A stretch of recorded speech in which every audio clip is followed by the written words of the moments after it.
नमस्कार, स्वागत है आप सभी का मेरे नए वीडियो में।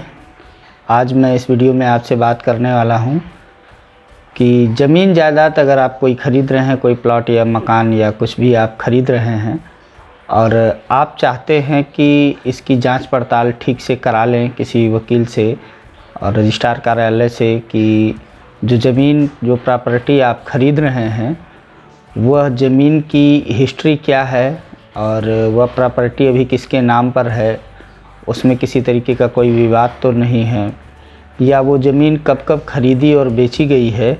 ये सब अगर आप जानना चाहते हैं और आपके सवाल हैं और आप किसी एडवोकेट से संपर्क करना चाहते हैं लेकिन आपके पास समय नहीं है और आपको किसी तरीके की कठिनाई अगर हो रही है उसका लीगल पता करने में कि किस तरीके का और क्या है, तो इस विषय पर मैंने एक पहले भी वीडियो बनाया था जिसके थंबनेल में ये लिखा हुआ है कि चेन डीड और प्रॉपर्टी की हिस्ट्री 12 साल ये सब आप कैसे और किस तरीके से पता कर सकते हैं। अगर आपको बैंक लोन लेना है तो बैंक किस तरीके से काम करती है, इस सब विषय पर मैंने एक वीडियो बना रखा है जिसमें आपको ये मैंने बताया है कि आप किस तरीके से अपने ज़मीन की हिस्ट्री पता कर सकते हैं और किस तरीके से आप सारी चीज़ें जान सकते हैं।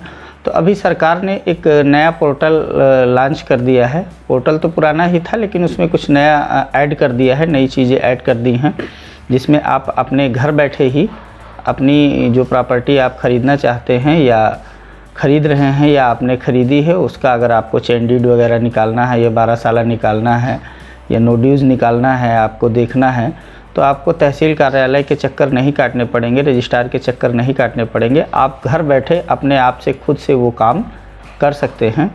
उसके लिए सरकार ने पोर्टल लॉन्च कर दिया है। आप जाइए और अपनी जो प्रॉपर्टी है उसकी डिटेल आप वहाँ पर दर्ज करिए और जो फ़ीस है सरकार की वो फ़ीस आप वहाँ पर जमा करके किसी भी रजिस्ट्री की सर्टिफाइड कॉपी आप निकाल सकते हैं, चेन डीड निकाल सकते हैं। तो आपको बहुत पुराना निकालना है तो आपको तहसील कार्यालय में संपर्क करना पड़ेगा।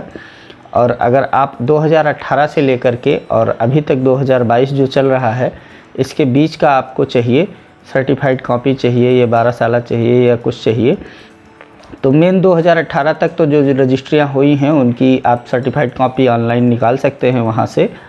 और 2017 तक भी आप अप्लाई कर सकते हैं लेकिन वहाँ पर आपको 2018 तक ही देखने को मिलेगा। 2017 का आप चाहें या उसके पहले का चाहें तो आपको तहसील जाना पड़ेगा। और अगर 12 साल आप चाहते हैं नोटिस सर्टिफिकेट चाहते हैं तो वो भी आप ऑनलाइन वहाँ से आवेदन करके निकाल सकते हैं। सारा कुछ हिंदी में है और जो लोगों को इंग्लिश समझने में कठिनाई होती है उन लोगों के लिए ये अच्छा ऑप्शन है। हिंदी और अंग्रेज़ी दोनों में उपलब्ध है। तो मैं आपको हिंदी में बताऊंगा किस तरीके से आप आवेदन कर सकते हैं और क्या क्या प्रक्रिया करनी पड़ेगी और क्या कोर्ट फीस लगेगी, किस तरीके से आप अपनी ख़रीदने वाली प्रॉपर्टी की सारी जानकारी खुद से इकट्ठा कर सकते हैं। आपको ये भी डर नहीं रहेगा कि जिस वकील को जिसको या जिस व्यक्ति को आपने ये काम सौंपा है उसने ठीक से किया है या नहीं किया है। तो इन सब चीज़ों से आपको निजात मिल जाएगी और आप इस तरीके से अपनी जो प्रॉपर्टी आप ख़रीद रहे हैं या जो आप ख़रीदने वाले हैं उसका आप पूरा पता कर सकते हैं कि वो अभी किसके नाम है और क्या है। और ये पूरा प्रोफेशनल तरीका है, जिस तरीके से बैंकें काम करती हैं उसी तरीके से आप निकाल सकते हैं। पहले ये होता था कि आपको तहसील कार्यालय के चक्कर काटने पड़ते थे, दौड़ के जाना पड़ता था या किसी वकील साहब की आपको मदद लेनी पड़ती थी, लेकिन अब ये आप अपने घर बैठे अपने आप से कर सकते हैं।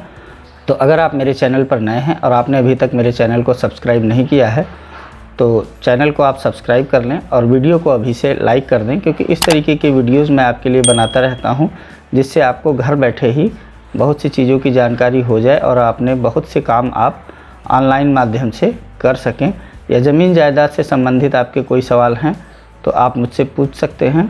अगर वो उस विषय पर मुझे जानकारी हुई तो मैं वीडियो बना दूँगा, या अगर आपके कोई सवाल हैं तो आप कमेंट करके मुझसे पूछ सकते हैं। मैं आपके सवालों का भी जवाब दे दूंगा और बता दूंगा। तो देरी ना करते हुए वीडियो को शुरू करते हैं। चलता हूं मैं आपको लेकर के अपने कंप्यूटर स्क्रीन की तरफ। वहां पर मैं 1 बाय 1 स्टेप बाय स्टेप आपको बताता हूं कि आपको किस तरीके से आवेदन करना है और क्या क्या आपको वहां पर जानकारी देनी है और किस तरीके से आपको वहां से आवेदन करके अपनी जानकारी निकालनी है। तो चलिए शुरू करते हैं। तो जैसा कि आप देख रहे हैं, मैं अपने कंप्यूटर स्क्रीन पर आ चुका हूं और ये मेरा कंप्यूटर स्क्रीन है। यहाँ पर आपको डालना है IGRS UP। ये IGRS UP का आधिकारिक वेबसाइट है। इसको आप ओपन कर लीजिए।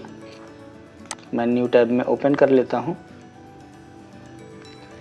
ये पुराना वेबसाइट है जिससे मैंने आपको पहले बताया था कि आप अगर कोई ज़मीन, मकान या कुछ खरीद फरोख्त करते हैं तो उसकी जानकारी आप कैसे निकाल सकते हैं। यहाँ पर पहले भी आवेदन करने के ये दिए हुए थे ऑप्शन, और ये अभी नया वेबसाइट लॉन्च हुआ है तो इसी के द्वारा उसको आप आसानी से खोल सकते हैं। तो जैसे आपको किसी रजिस्ट्री का कोई रजिस्ट्री आपको हुई है तो उसका आपको निकालना है, डिटेल निकालना है, या रजिस्ट्री की कॉपी निकालना है, या आपको शादी विवाह का पंजीकरण करना है या सत्यापन करना है आवेदन पत्र का, उसके लिए। और ये भार मुक्त प्रमाण पत्र 12 साला यहाँ से ये आप पहले भी निकाल सकते थे, लेकिन यही वेबसाइट खुलती थी। अब आप जब इसको आप खोलेंगे, यहाँ पर जैसे ही आप क्लिक करेंगे तो ये एक नई वेबसाइट ओपन होगी। ये आप देख सकते हैं, ये नया वेबसाइट ओपन हो गया है। यहाँ पर मेरा आईडी और पासवर्ड पहले से पड़ा हुआ है। आवेदन करने के लिए या देखने के लिए आपको नया आईडी पासवर्ड जनरेट करना पड़ेगा। अगर आपके पास पहले वाले का आईडी पासवर्ड है तो वो यहाँ पर काम नहीं करेगा। ये आप लोग ध्यान दे लें। ये देखिए लिखा हुआ है यहाँ रजिस्टर करें। ये हिंदी में ही मैं आपको दिखा रहा हूँ जिससे सभी को समझ में आ जाए। तो ये मेरा नया आईडी पासवर्ड मैंने इस पर बना लिया था। तो अभी मैं इस पर कैप्चा डाल देता हूँ। कैप्चा आपको बहुत ध्यान से डालना है। अगर कैप्चा गलत हुआ तो फिर ये खुलेगा नहीं, दोबारा से आपको कोशिश करनी पड़ेगी। तो ये कैप्चा डाल करके जैसे आप एंटर प्रेस करेंगे, ये नया वेबसाइट जो है ये ओपन हो जाएगा। ये देखिए यहाँ पर मेरा नाम आ रहा है, और ये मेरा नाम जो आ रहा है इसके साथ में आप यहाँ पर देख सकते हैं इस तरफ ये दिया हुआ है। सबसे पहले तो ये है कि भार मुक्त प्रमाण पत्र या 12 साला आप यहाँ से अप्लाई कर सकते हैं। उसके बाद में जो विलेख की प्रमाणित प्रतिलिपि है, यानी कि जो रजिस्ट्री की सर्टिफाइड कॉपी कह लें, वो आप यहाँ से निकाल सकते हैं। उसके लिए आवेदन कर सकते हैं। पहले चरण में आपको आवेदन करना होगा, फिर भुगतान करना होगा, उसके बाद में प्रमाण पत्र आप यहाँ से डाउनलोड कर सकते हैं। और उसके बाद में यहाँ पर रहता है कि पंजीकृत लेख पत्र प्रमाण पत्र। अगर आपको किसी रजिस्ट्री की केवल फ़ोटोकॉपी डाउनलोड करना है तो वो यहाँ से कर सकते हैं। ये दोनों चीज़ें अलग अलग हैं, ये आप ध्यान दे लें। ये रजिस्ट्री का सर्टिफाइड कॉपी यहाँ पर मिलेगा, और यहाँ पर आपको जो मिलेगा वो मिलेगा केवल प्रमाण पत्र या उसकी कह लीजिए कॉपी। तो ये देखिए यहाँ पर दिया हुआ है। अगर आप 12 साल वाला पर क्लिक करते हैं तो ये दाहिने साइड में यहाँ पर ये बताया हुआ है रजिस्ट्रेशन अधिनियम 1908 की धारा 57 व रजिस्ट्रेशन मैनुअल के नियम 327, 328 के अंतर्गत भार मुक्त प्रमाण पत्र निर्गत किए जाते हैं। यानी कि यहाँ से आप ऑनलाइन बनवा सकते हैं 12 साला और निकाल सकते हैं। ये काम आप लोग आसानी से घर बैठे कर सकते हैं। सभी के लिए यहाँ पर देखिए डिटेल दी हुई है कहाँ पर क्या क्या करना है। और नीचे दूसरे नंबर पर है विलेखों की प्रमाणित प्रतिलिपि। अगर आप अचल संपत्ति से संबंधित लेख पत्र की प्रमाणित प्रतिलिपि हेतु किसी भी व्यक्ति द्वारा आवेदन किया जा सकता है, परंतु वसीयत एवं अन्य विधि लेख पत्रों की प्रतिलिपि उन्हीं व्यक्तियों को दी जाएगी जिनसे उन लेख पत्रों का निष्पादन किया गया हो या उनके अधीन दावेदार हों या मुख्तार अथवा प्रतिनिधि हों। इसका मतलब ये है दोस्तों कि मान लीजिए किसी ने वसीयत की है या कुछ और किया है अचल संपत्ति से संबंधित, तो वो यहाँ पर आपको नहीं दिया जाएगा, या फिर आपको दिया जाएगा तो आपसे आईडी वगैरह आपकी मांगी जा सकती है, क्योंकि ये उन्हीं को दिया जाएगा जिनसे संबंधित हो, कि कोई दूसरा निकाल करके उसका मिसयूज ना करे कि किसने किसको मुख्तार, किसने किसको वसीयत की है या क्या चीज़ें हैं। वो यहाँ पर आप सब नहीं निकाल सकते हैं, केवल वही निकाल सकते हैं जिनसे उनका संबंध हो। तो हो सकता है उसका आपके आधार कार्ड या जो आईडी उसमें लगी हो, आपने जब भी कराया हो कोई वसीयत वगैरह, तो उससे ये चेक करके मिलान करके आपको दिया जाए। और ये तीसरे नंबर पर है पंजीकृत लेखपत्र का प्रमाण पत्र, यानी कि अगर कोई रजिस्ट्री हुई है तो उसका अगर आपको कोई प्रमाण पत्र निकालना है या कोई उस तरीके का निकालना है कि पता चल जाए हाँ ये सही है, तो इसमें भी देखिए लिखा हुआ है, जानकारी दी हुई है। स्टाम्प एवं रजिस्ट्रेशन विभाग द्वारा जनसामान्य की सुविधा के दृष्टिगत पंजीकृत लेखपत्र का 1 पेज का प्रमाण पत्र उपलब्ध कराने की व्यवस्था की गई है। यानी 1 पेज पर वो आपको डिटेल बना करके दे देंगे कि हाँ ये रजिस्ट्री फला आदमी ने फला आदमी को की है और इसका क्या क्या था। और दूसरा इसमें ये भी दिया गया है, उक्त प्रमाण पत्र पक्षकारों एवं शैक्षणिक संस्थानों पंजीकृत न्यास के न्यासियों आदि हेतु उपयोगी है। उक्त प्रमाण मात्र ₹100 शुल्क के रूप में संबंधित उपनिबंधक कार्यालय से ऑनलाइन जमा करके उपरांत प्राप्त किया जा सकता है। यानी इसकी फ़ीस आपको मात्र ₹100 देनी है। और उसके बाद में यहाँ पर स्टाम्प वापसी का दिया हुआ है, स्टाम्प वापसी भी कर सकते हैं। तो मैं आपको सर्टिफाइड कॉपी का एक बार करके दिखाता हूँ। यहाँ पर जो चरण है वहाँ पर आपको कैसे कैसे किस चरण में क्या करना है, तो उसके लिए आप यहाँ कर सकते हैं। तो सबसे पहले आपको यहाँ पर अपनी डिटेल देनी होगी, आवेदनकर्ता का नाम हिंदी में, तो यहाँ पर हिंदी में आपको नाम डालना होगा। और सबसे बड़ी बात यह है कि आपको यहाँ पर इसी कीबोर्ड से ही आपको टाइप करना होगा। जो कीबोर्ड इनका ये आएगा इसी से आपको टाइप करना है। और मोबाइल से मैंने ट्राई नहीं किया है, हो सकता है मोबाइल में आपको अपना कीबोर्ड मोबाइल का इस्तेमाल करने की इजाज़त मिल जाए। यहाँ पर आप अगर दूसरा कीबोर्ड इस्तेमाल करते हैं, जैसे कि मैं अपना कीबोर्ड यहाँ पर प्रेस कर रहा हूँ तो नहीं चल रहा है, और यहाँ से आप ये कीबोर्ड पे कोई भी अक्षर प्रेस करेंगे तो वो चलेगा। तो आपको इसी कीबोर्ड का यहाँ पर इस्तेमाल करना है। यहाँ पर तो आवेदनकर्ता का नाम हिंदी में होगा, उसके बाद में आवेदनकर्ता का नाम अंग्रेजी में, फिर आवेदनकर्ता के पिता का नाम यहाँ पर आपको देना है, जो भी आप हैं आप कर रहे हैं। और उसके बाद में ये आवेदनकर्ता का पता हिंदी में देना पड़ेगा, और आपको अपना मोबाइल नंबर देख सकते हैं और ईमेल आईडी ये देना पड़ेगा। उसके बाद में आप आगे बढ़े पर क्लिक करेंगे तो ये दूसरे स्टेप पर चला जाएगा। तो यहाँ पर आपको अपने रजिस्ट्रार ऑफिस का विवरण देना है, जैसे कि यहाँ पर आप अपना ज़िला चयन कर लेंगे, कोई भी ज़िला है। उसके बाद में यहाँ से आप तहसील चयन कर लेंगे, और उसके बाद में वहाँ पर जो आपका कार्यालय होगा, मान लीजिए लखनऊ में 5 हैं और यहाँ पर मैं कानपुर देहात अकबरपुर तहसील का निकाल रहा हूँ तो केवल सदर है। उसके बाद में यहाँ से आप आगे जब क्लिक करेंगे तो आपका ये तीसरा वाला खुल जाएगा जो ऑप्शन है। यहाँ पर आपको पंजीकरण का वर्ष देना होगा, यानी जिस उसमें आपने रजिस्ट्री कराई है जिस वर्ष में, उसका निकालना पड़ेगा। तो यहाँ पर आप ध्यान से देख लें 2018, 19, 20, 21 और 22 तक ही है। तो यानी 2018 तक आप यहाँ निकाल सकते हैं। मान लीजिए 2018 मैंने यहाँ पर कर दिया, और पंजीकरण संख्या यहाँ पर मुझे मालूम नहीं है, कोई भी निकालना है तो ये आप डाल देते हैं।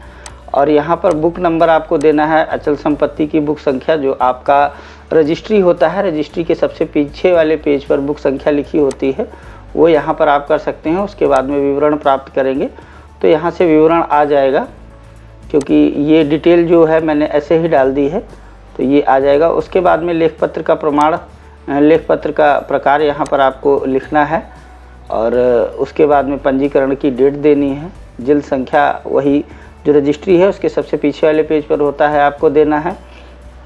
और यहाँ पर जब आप ये वाला ऑप्शन सही से भरेंगे तो यहाँ पर आ जाएगा, यहाँ पर प्रथम पक्ष और द्वितीय पक्ष आप देख सकते हैं।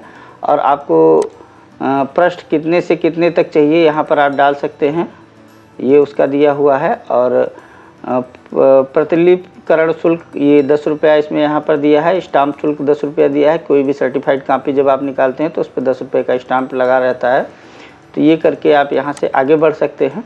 तो यहाँ पर जब आगे बढ़ेंगे तो आपको पूर्वावलोकन एक बार दिखाया जाएगा वो रजिस्ट्री का, और उसके बाद में आप डाउनलोड कर सकते हैं। तो ये बड़ा ही आसान स्टेप के तहत आप कर सकते हैं। और मुझे अभी किसी रजिस्ट्री का कोई निकालना नहीं था या कोई प्रमाण पत्र नहीं निकालना है, तो यहाँ पर मैं सीधे आवेदन करके और कोई शुल्क यहाँ पर मैं नहीं जमा कर रहा हूँ, इसलिए इस तरीके से आ रहा है। और आप लोग अपने हिसाब से यहाँ पर डाल करके आसानी से निकाल सकते हैं। इसी तरीके से ये दूसरा वाला भी है, इसमें भी आप नवीन आवेदन करके जो सर्टिफाइड कॉपी है या इसका कोई रजिस्ट्री का डिटेल डाल करके आप निकाल सकते हैं। मान लीजिए यहाँ पर मैं डाल देता हूँ लखनऊ डाल देता हूँ, उप निबंधन कार्यालय में डाल देता हूँ द्वितीय, और ये संपत्ति का प्रकार अचल संपत्ति या मुख्तारनामा आप निकाल सकते हैं। और अचल संपत्ति वही संख्या और विविध लेख पत्र या मुख्तारनामा आदि, मान लीजिए विविध लेख पत्र में आपका आ जाता है जो वसीयत वगैरह है, वो सारी चीज़ें आप निकाल सकते हैं। यहाँ पर आपको पंजीकरण संख्या डालनी है, ये भी आपको रजिस्ट्री के सबसे पीछे वाले पेज पर मिल जाएगी। और यहाँ से आप अपना नाम डालें, हिंदी अंग्रेजी, मेल आईडी और कैप्चा डाल करके आप इसको सेव करेंगे तो ये अगले ऑप्शन पर ले जाएगा और वहाँ से आपको दिखा देगा। इसका आपको शुल्क 100 रुपये जमा करना है, यहाँ पर 100 रुपये का शुल्क जमा होगा। तो ये बड़ा ही आसानी से आप यहाँ से निकाल सकते हैं। अगर आपने स्टाम्प खरीद लिया है और रजिस्ट्री आपको नहीं करानी है या कोई दिक्कत हो गई है, आपको कैंसिल करना है अपना प्रोग्राम, तो यहाँ से आप स्टाम्प वापसी का भी आवेदन कर सकते हैं। और अगर आपने पूर्व में कोई आवेदन किया हुआ है तो ये यहाँ से आप देख सकते हैं, ये आज ही ऐड किया गया है, कल मैंने देखा था तो ये ऐड नहीं हुआ था। और यहाँ पर अगर आपने कोई पेमेंट किया हुआ है स्टाम्प खरीदने के लिए या किसी और चीज़ के लिए, तो वहाँ से आप आवेदन संख्या डाल करके यहाँ से वो भी सत्यापित कर सकते हैं कि मेरा पेमेंट वहाँ पर पहुँच गया है, नहीं पहुँच गया है। तो ये नई वेबसाइट आई है, आपकी अभी लॉन्च हुई है। IGRS UP की ये नई वेबसाइट है, पुरानी वेबसाइट आपने पहले ही देखी थी। ये देखिए, मैं आपको फिर से दिखा देता हूँ, ये पुरानी वाली वेबसाइट है। यहाँ से आप किसी भी खरीद बिक्री की डिटेल निकाल सकते हैं, लेकिन वो सिर्फ देखने के लिए आप निकाल सकते हैं, देख सकते हैं, जान सकते हैं कब किसने कौन सी रजिस्ट्री की है, कौन सी ज़मीन खरीदी बेची है, तो वो यहाँ से आप निकाल सकते हैं। इसमें आपको कोई शुल्क नहीं लगता है। इसका देख लीजिए, ये कलर दूसरा है, दूसरे तरीके से आ रहा है। यहाँ पर भी मैं आपको एक बार कैप्चा डाल के दिखा देता हूँ। ये आप कैप्चा डाल करके यहाँ पर इसको भी ओपन कर सकते हैं, ये भी ओपन होगी। ये देख लीजिए, ये ओपन हो रही है वेबसाइट, ये ओपन हो गई है। और ये मैं यहाँ से आपको दिखा देता हूँ। यहाँ से जब आप जाएंगे तब भी आपको उसी पर ले जाएगा। यहाँ मान लीजिए मैंने ये डाल दिया है और यहाँ पर कोई खसरा नंबर मैं सेलेक्ट कर लेता हूँ, जिससे मैंने कर लिया 45, और ये सदर में कर लेता हूँ लखनऊ द्वितीय, और यहाँ मैं डाल देता हूँ भरवारा या कोई दूसरा गांव ले लेता हूँ, लौलाई में ले लेता हूँ, और ये 2019 का मैं ले लेता हूँ। और यहाँ पर आपको ये कैप्चा डाल देना है, RBMULL। तो यहाँ पर आप जब आएंगे तो इस तरीके से सारी डिटेल निकल आती है। तो यहाँ पर पहली बात तो दिया रहता है किसने किसको ख़रीदा बेचा है और उनका एड्रेस, और उसके बाद में यहाँ पर होता है संपत्ति का विवरण। यहाँ पर जो प्लाट संख्या वगैरह रहता है या खसरा नंबर वो रहता है, और ये गाटा संख्या यहाँ पर रहता है। उसके बाद में जो डेट हुई होती है ये यहाँ होती है। अगर आपके पास रजिस्ट्री नहीं है, जो आपने पिछली वेबसाइट में देखा, अगर आपके पास रजिस्ट्री नहीं है तो उस रजिस्ट्री की डिटेल यहाँ से भी आप निकाल सकते हैं। अब यहाँ पर पहले ये वाला जो स्कैन लेख पत्र है ये उपलब्ध रहता था, ये मिल जाता था, यहाँ से आप रजिस्ट्री की फ़ोटोकॉपी निकाल सकते थे, लेकिन अभी ये बंद कर दिया गया है। यहाँ पर आप क्लिक करेंगे तो ये देखिए नई वाली वेबसाइट पर आपको फिर ले जाएगा, जो मैंने आपको अभी बताया है। ये देखिए ये वाली वेबसाइट आ गई। तो आपको अगर ये चीज़ निकालनी है तो आप इस वाली वेबसाइट पर विज़िट कर सकते हैं, और यहाँ पर आपको नया वाला ID पासवर्ड डालना है। यहाँ इस पर आपको नया ID पासवर्ड जनरेट करना पड़ेगा। इस पे जो ID पासवर्ड चलता था वो यहाँ पर नहीं काम करेगा, ये आप लोग ध्यान दे लें। और यहाँ पर ये लिखा हुआ है जैसे विक्रय पत्र है, ये सारी रजिस्ट्रियाँ की हुई हैं तो विक्रय पत्र लिखा हुआ है। और अगर डिटेल आपको चाहिए तो यहाँ से आप ऐसे करके डिटेल निकाल सकते हैं, और यही डिटेल इस्तेमाल करके आप वहाँ पर आप निकाल सकते हैं कोई भी रजिस्ट्री की सर्टिफाइड कॉपी, या कुछ और आपको चाहिए तो आप इस जगह से निकाल सकते हैं। यानी मेन मटेरियल आपको यहाँ पर मिल जाएगा। अगर आपके पास नहीं है तो आप इस वाली वेबसाइट से निकाल सकते हैं, और उसके बाद में लास्ट डॉक्यूमेंट यहाँ से निकाल सकते हैं। और इस तरीके से आप अपनी ज़मीन की जांच पड़ताल खुद से कर सकते हैं। तो जैसा कि आपने वीडियो में देखा, मैंने आपको बताया स्टेप बाय स्टेप कि आप किस तरीके से कौन सी जानकारी किस तरीके से निकाल सकते हैं और कौन सा डॉक्यूमेंट कैसे आप डाउनलोड कर सकते हैं। जो फ़ीस है गवर्नमेंट की, वो फ़ीस पे करके, और कितने दिनों में आपको ये पेपर मिल जाएगा, इस तरीके से आप आवेदन कर सकते हैं और निकाल सकते हैं। अगर वीडियो आपको अच्छा लगा हो तो वीडियो को लाइक करें, चैनल को सब्सक्राइब करें। अगर आपके कोई सवाल हैं तो आप मुझसे कमेंट करके पूछ सकते हैं, या आपके कोई शिकायत या सुझाव हैं तो वो भी आप मुझसे कह सकते हैं। तो मिलता हूँ आपसे किसी अगले वीडियो में, तब तक के लिए नमस्कार।